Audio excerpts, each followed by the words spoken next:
The Trouble with Angels.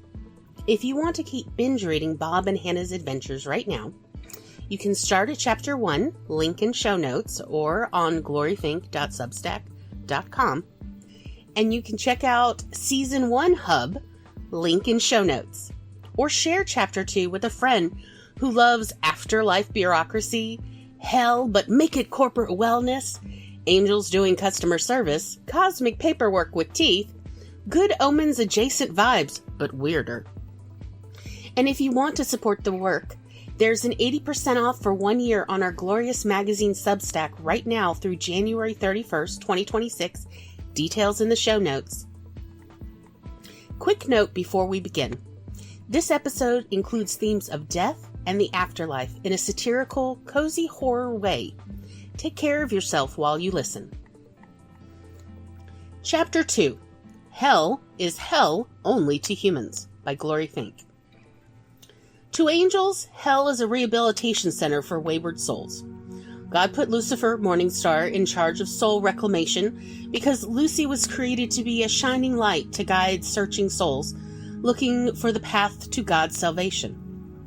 My beautiful Morningstar, into you I have breathed divinity so that your faith and obedience may never waver, but will instead be a guiding beacon showing the way back to me always, God said to Lucifer during the early days of creation. Hello, and welcome to Your Afterlife. You may experience some disorientation and phantom bodily sensations. If you continue to experience any disorientation or bodily sensations, please contact your resident angel after your orientation has completed. Congratulations! You have died and are no longer on Earth. After your orientation is complete and you have excelled at learning everything you need to know during your basic training programs, you will be given an opportunity to reconnect with any family or friends you wish to see. All your loved ones are looking forward to visiting with you and hope you will make the most of your learning opportunities. Now the disembodied voice started sounding like a smug kindergarten teacher. But at that moment, an opening appeared in the otherwise all-white room I was in, and in the doorway, a neutral-looking person appeared. Can a person embody the word bland? Wearing all neutrals, they looked like an AI version of what an ordinary human adult was supposed to look like, but something seemed odd. Like an alien species who had never met a human sculpted one based on verbal descriptions only. Hello, Hannah. I'm so glad you're here. My name is Spark. Hi, Spark. Are you my resident angel? I am your orienter. You will meet your RA after you complete orientation. It is my honor to orient you to your afterlife.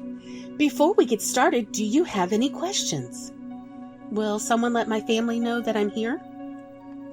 Of course! We have contacted your immediate family members, and they are looking forward to embracing you once you have completed your orientation and training coursework. I motioned toward the door and said, "Lead on, Spark!" After what seemed like a century but was probably only a few days during a theater technical training class where the newly dead trainees and I were learning how to move stage set pieces on and off stage without crashing into each other, my resident angel Ember pulled me aside to talk. Hannah, please grasp my hands with yours and breathe with me. Inhale, hold, exhale, good. I don't know for what reason, but the Archangel themselves, Lucifer, has requested you grace their office for a visit. Do you know, have your ancestors had any prior experiences with angels back on Earth? I was distracted and transfixed as I noticed that Ember's pupils were now glowing like an incandescent filament. I finally understood why they had chosen that name to go by. And then like a flash, I remembered what Bob had said to me for what seemed like a lifetime ago. All humans go to hell when they die. You'll see when you get there. Just hang tight and I'll see you soon. Once you get to hell, if you see Lucy, tell them Bob sends love and praises. They'll know what that means. Oh, yeah. I think I met one before I died. Bob sends love and praises to Lucy. I think he told me. You know Bob, the Archangel? I guess. Do you think Lucy is short for Lucifer? I wondered aloud. Ember slowly nodded while trying to quiet their breathing. Yes, it most definitely is. Hannah, I want you to know, it has been a tremendous honor to train and guide you during your time here in Your Afterlife. I look forward to crossing paths with you again sometime during the remainder of eternity. Ephemera will escort you to Lucifer's presence.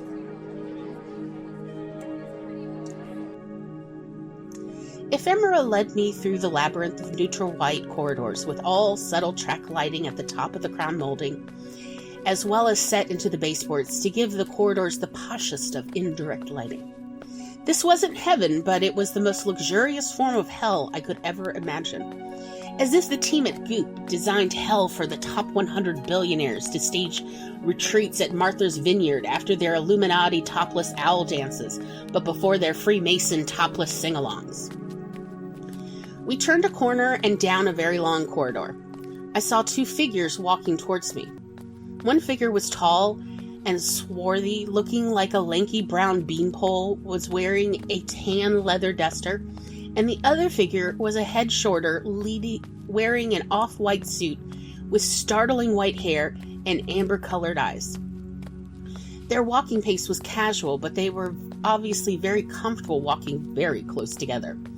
As we continued our approach, I could hear part of their conversation in this otherwise entirely empty and silent corridor.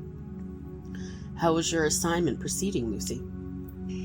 This is a very rewarding job, Bob.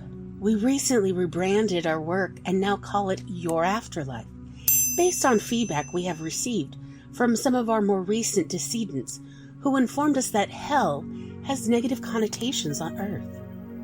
And has that helped you send more souls to heaven? Well, it's looking very promising. I'm confident that in the fullness of time, all the souls we've been given will finally release their past trauma, heal from their psychic pain, and ascend.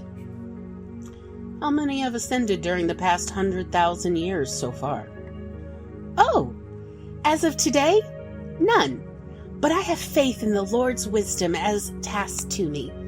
Any day now, I'm sure souls will start qualifying for admission into the Silver City, and all of us shall rejoice. What a happy day that shall be. Yes, it will be a day worthy of the Lord's adoration. Lucifer's face gasped in ecstasy at the thought of this possibility, and they clasped Bob's arm and stopped walking for a moment to gaze into Bob's face with tears shining in their eyes, and their entire presence glowed.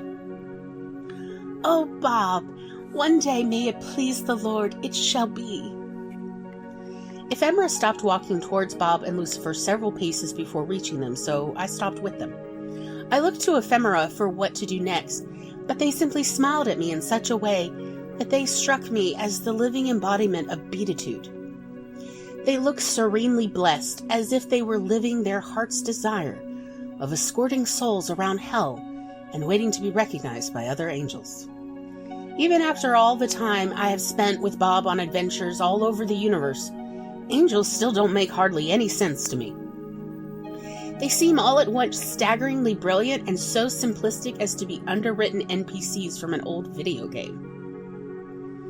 Bob gave Lucifer a loose but reassuring hug and then looked at me. Hey kid, do you remember your old pal Bob? I was so dang curious about what I could possibly be getting into, but I figured I'd try to play it cool for the moment. I remember. Fancy meeting you here of all the places in all the universe. Are you ready to join me on an adventure of your afterlifetime? I nodded a little. I can be persuaded. Fantastic. He turned back to Lucifer and grasped their hands in his. Marvelous morning star. It has revitalized my spirit to visit with you. I look forward to the next time, my precious sibling. Once again, Lucifer glowed so brightly I practically felt like a black hole absorbing light by comparison. "Oh, my beloved Bob, I too am renewed and refreshed by your presence. Please hasten back to our corner of the universe as soon as you are able.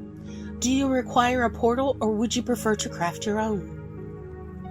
"I'd prefer to make my own exit if it's not an inconvenience for you." "Of course, my brother." "Hannah, it has been a privilege to have you here with us. No matter where your journey takes you, you will always have a place here in your afterlife. Until we meet again, be blessed, child of Hashem." Lucifer and Ephemera walked down one end of the corridor, and after they turned right, I could no longer hear their footsteps. Now that they're gone, Bob opened up his duster and pulled out a pencil with which he drew a long vertical line in the air. The line glimmered and shimmered like a chemical reaction. A strip of darkness formed where the line had been. Bob turned back towards me. "You are not my only work order, but I need to see a rat about some duct tape. Stay very close to me and don't wander off, and you'll be okay. Once we get to Pierre's, we can talk about what's really going on." Next time, in Chapter 3, Angelus Interruptus, Heaven's middle management is spiraling. Lucifer's department is supposed to supervise insects, simple, wholesome, low stakes. Except God's gone missing. Approvals aren't happening, and the new species prototypes are not surviving the meeting. And at an angel-demon mixer that was supposed to be fruit juice and vibes, somebody asked the forbidden workplace question: are we allowed to innovate, or do we stick to the assignment even when humans have started punching back?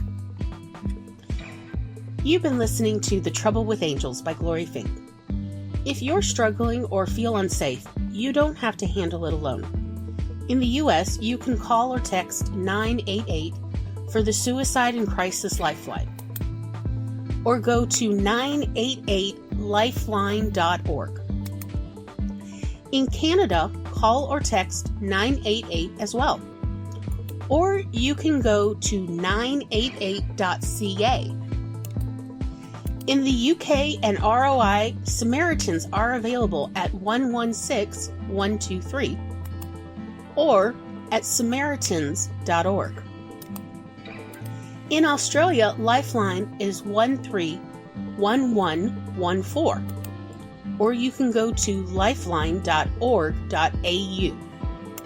If you're in immediate danger, call your local emergency number. Please stay safe. You matter, I know, because I've personally been there in the darkness before, my darling readers and listeners. And if you want to help this story keep finding its people, you could tap the heart button, engagement is magic, leave a comment, Bob will pretend he doesn't care, but he absolutely keeps stats. Toss a coin in our coffee fund, divine contributions welcome, on Ko-fi, Venmo, Cash App, links in show notes. Your support keeps indie storytelling caffeinated, chaotic, and just angelic enough. Stay tuned for Chapter 3 of The Trouble with Angels at Glorious Magazine, link in show notes. Stay connected with Coffee Bunny Crafters Cafe, link in show notes.